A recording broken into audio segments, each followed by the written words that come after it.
नमो नमः। विद्यार्थियों, आप सभी का स्वागत है संस्कृत कक्षा में।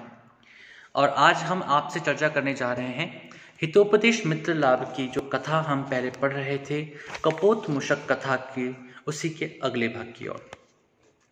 अभी तक हमने ये पढ़ चुके हैं कि व्याध के द्वारा जाल जो कि बिछाया गया था, उस जाल में कबूतर जो फंस करके और एक मूषक राज के पास में गए हैं। और मूषक राज जो कि हिरण्यक है, वह हिरण्यक चित्रग्रीव जो कि कपोत राज है, उनके मित्र हैं। और जब वे उनके पास पहुंचते हैं तो अब चित्रग्रीव और मूषक राज जो कि हिरण्यक हैं, उन दोनों के मध्य वार्तालाप चल रहा है। और इसी के अंतर्गत अपने कर्म, शुभाशुभ कर्म के बारे में चर्चा की गई थी। अब हम आज बात कर रहे हैं 41वें श्लोक की। और 41वें श्लोक में कहा गया है, रोग शोक परिताप बंधन व्यसनानि च आत्मापराध वृक्षाणाम फलान्येतानि देहिनाम। रोग शोक परित्याप बंधन व्यसनानि च आत्मापराध वृक्षाणाम फलान्येतानि देहिनाम। रोग अन्वय करते हैं, रोग शोक परिताप बंधन व्यसनानि च एतानि देहिनाम आत्मापराध वृक्षाणाम फलानि सन्ति। रोग शारीरिक व्याधि, शोक मानसिक पीड़ा, परिताप कष्ट या पीड़ा, बंधन विभिन्न प्रकार के पाश आदि नियंत्रण से युक्त बंधन जो होते हैं, जो कि हमें नियंत्रित कर देते हैं, रोक देते हैं, व्यसनानि और विपत्तियां। देही नाम, ये देहियों के अर्थात शरीरधारियों के, आत्मापराध वृक्षाणाम, आत्मा के अपराध रूपी वृक्षों का, फलानि फल भवंती होते हैं। अर्थात हमें इस जीवन में जो भी रोग प्राप्त होता है, जो भी शोक प्राप्त होता है, जो भी परिताप, जो भी बंधन और जो भी व्यसन अर्थात विपत्तियां प्राप्त होती हैं, उन सभी के कारण जो हैं, उन सभी के कारण हम स्वयं हैं। क्योंकि हमारे ही द्वारा किए गए अपराध या फिर जो कार्य हैं, चाहे वह शुभ है चाहे अशुभ है, तो रोग इत्यादि के जो अशुभ कारण हैं, जो अशुभ कर्म हमने पहले कभी किए थे, वे अशुभ कर्म, वे अपराध से युक्त कर्म जो हैं, उन्हीं कर्मों के कारण से हम इन फलों को प्राप्त कर रहे हैं। तो वो जो हमारे अपराध हैं, उन अपराधों को उन्होंने आत्मापराध वृक्षाणाम कहा गया। यानी कि आत्म स्वयं के द्वारा किए गए अपराध रूपी जो वृक्ष हैं, उन्हीं वृक्षों के फल के रूप में हमें ये रोग शोक परिताप बंधन व्यसन आदि प्राप्त होते हैं। तो यदि हमें इन रोगों को, शोक को, परिताप को, बंधन को, व्यसन को प्राप्त नहीं करना है या उनसे बचना है, तो हमारा प्रयास यह होना चाहिए कि हमारा आत्मापराध वृक्ष नहीं होना चाहिए, अपने द्वारा किए गए अपराधों के वृक्षों को उत्पन्न ना करें, अपितु अपने द्वारा किए गए पुण्य कर्मों के वृक्षों को उत्पन्न करें, जिससे कि हमें फल भी उसी के अनुसार मिलने शुरू हो। जैसे विद्यार्थी सोचिए कि जो नीम का पेड़ है, तो नीम का पेड़ तो कड़वा ही होगा, निश्चित रूप से उसमें औषधीय बहुत सारे गुण हैं, लेकिन हर पेड़ जो होता है, जिसके अंदर जो काबिलियत है, वह उसी प्रकार के फलों को उत्पन्न करता है। यदि हम अशुभ कर्म कर रहे हैं, बुरे कर्म कर रहे हैं, बुरा कार्य कर रहे हैं, तो उसके माध्यम से हमें अच्छे पुण्य की प्राप्ति कैसे हो सकती है। यदि हमने अशुभ कर्म किए हैं, तो हमें प्राप्त भी पाप कर्म ही होंगे, हमें प्राप्त ही अशुभ फल ही होंगे, हमें प्राप्त ही रोग होंगे, शोक होंगे, इन्हीं की प्राप्ति हमको होने वाली है। अतः यदि हम इससे बचना चाहते हैं, तो हमारा प्रयास होना चाहिए कि हम अपने कर्मों को करते समय पर सतर्क रहें, सजग रहें और शुभ कर्मों की ओर ही अपने जीवन को अग्रसर होने का प्रयत्न करें। इसके बाद में यहाँ पर जब कपोत राज ये बातें कहते हैं, तो उसके बाद में एतत् श्रुत्वा, ये सब सुन करके, हिरण्यकः, जो हिरण्यक है, हिरण्यक जो कि मूषक राज है, वे मूषकों अर्थात चूहों के राजा हिरण्यक ने चित्रग्रीवस्य, चित्रग्रीव के बंधनम छेत्तुम, बंधन को काटने के लिए, काटने में सत्वरम उपसर्पति, सत्वरम अर्थात जल्दी से, शीघ्रता के साथ, उपसर्पति उसकी ओर आगे बढ़ता है, अर्थात चित्रग्रीव की तरफ वह आगे बढ़ता है, जिससे कि वह चित्रग्रीव के बंधनों को काट सके। चित्रग्रीव उवाच।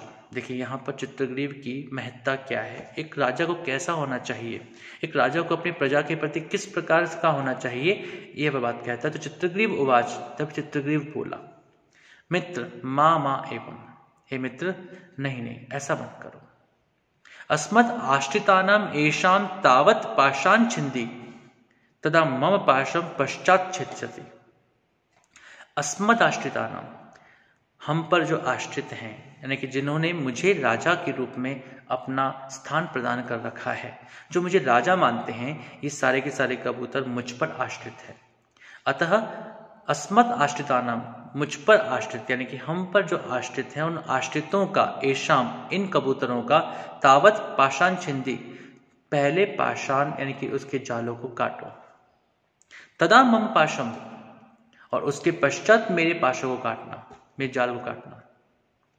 हिरण्यक को अपि आह, हिरण्यक ने कहा, अहम अल्प शक्ति ही, हे चित्रग्रीव मैं तो अल्प शक्ति हूं, मैं तो बहुत छोटा सा जीव हूं, मैं बहुत कमजोर हूं। दंताश्च में कोमला, मेरे दांत निश्चित रूप से इन जालों को काटने में सक्षम है, लेकिन कब तक, क्योंकि ये जाल बहुत मजबूत है और इस जाल को काटना मेरे दांतों के लिए बहुत आसान नहीं होगा। इसलिए तद एतेषाम पाषाण छेत्तुम कथम समर्थः, मैं इतने सारे कबूतरों के इस बड़े से जाल को काटने में समर्थ नहीं हूं, मैं इन सभी के जाल को शायद नहीं काट पाऊंगा। तथापि तद यावन में दंता न टुट्यन्ति तावत तव पाशम छिन्नत्मि, इसलिए जब तक मेरे दांत नहीं टूट जाते, फिर भी क्योंकि मैं आपका मित्र हूं, जब तक मेरे दांत नहीं टूट जाते तब तक मैं तुम्हारे पाशों को, इन जालों को काटूंगा। तदनंतरम एषाम अपि बंधनम यावत शक्यम छेत्स्यामि, यदि तुम्हारे पाशों को, जाल को काटने के पश्चात भी मेरे दांतों में कुछ भी कण शेष रहता है, कुछ भी शक्ति शेष रहती है, तो मैं इनके जालों को भी काटूंगा, लेकिन पहले तुम्हारे मित्र। लेकिन इस बात को भी चित्रग्रीव ने स्वीकार नहीं किया। चित्रग्रीव उवाच, चित्रग्रीव बोले, अस्तु एवं, यदि ऐसी बात है कि तुम्हारे दांत कोमल हैं, यदि ऐसी बात है कि तुम अल्प शक्ति हो, यदि ऐसी बात भी है कि तुम हम सबके पाशों को नहीं काट सकते हो, तभी तथापि, तब भी, उसके बावजूद भी, यथाशक्त्या एषाम बंधनम खंडया, जितनी तुम्हारी सामर्थ्य है, जितनी तुम्हारी शक्ति है, तुम अपनी शक्ति के अनुसार इनके ही बंधन पहले काटो, न कि मेरे। हिरण्यकेन उक्तम, हिरण्यक ने फिर कहा, आत्म परित्यागेन यदाश्रितानां परिरक्षणम तत्र नीति विदाम नहीं सम्मतम। हे मित्र, अपने प्राणों के परित्याग करके अपने आश्रितों की रक्षा करना ये नीति सम्मत नहीं है। तुम इनके राजा हो, तुम्हारे कारण से यह समस्त कबूतरों का समूह जो है वो एक है, ये सब तुम्हारी बात को मानते हैं। तुम अगर जीवित रहोगे तो इनके लिए कुछ ना कुछ और कर पाओगे, यदि तुम खुद ही नहीं रहोगे तो फिर इनके लिए कौन क्या करेगा, ये बिखर जाएंगे। इसलिए मेरा कहना यही है कि तुम्हारे आत्म परित्याग, यानी कि तुम्हारे प्राणों के परित्याग के द्वारा यदि तुम अपने प्राणियों की, अपने प्रजाओं की रक्षा करना चाहते हो तो यह भी नीति सम्मत नहीं है। सुनो। और यहाँ पर हिरण्यक जो है वह एक श्लोक के द्वारा अपने मित्र चित्रग्रीव को समझाने का प्रयास करते हैं। वह कहते हैं, आपदर्थे धनम रक्षेत दारान रक्षेत धनैरपि आत्मानं सततं रक्षेत दारैरपि धनैरपि।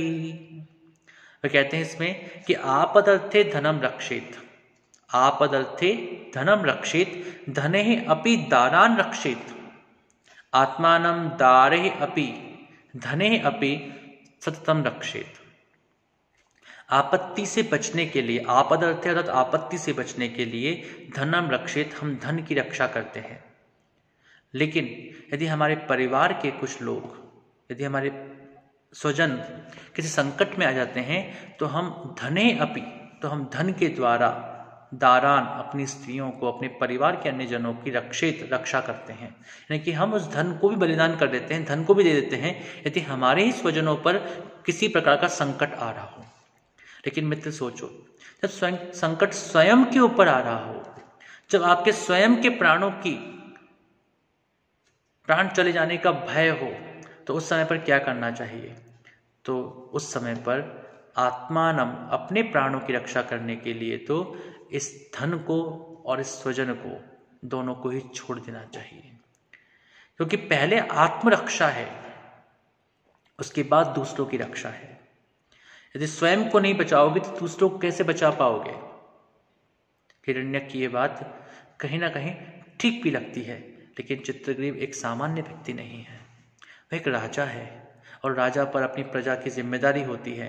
इसलिए चित्रग्रीव एक श्रेष्ठ राजा के रूप में, एक कबूतरों के उस समूह को बांधे रखने के रूप में और एक श्रेष्ठ व्यक्तित्व के रूप में अपनी बातों को आगे कहेंगे। लेकिन अभी उसके मित्र, क्योंकि हिरण्यक जो मूषक राज है उसका उद्देश्य पहला यह है कि वह अपने मित्र की रक्षा करे और उसी के लिए सब बातें कर रहा है।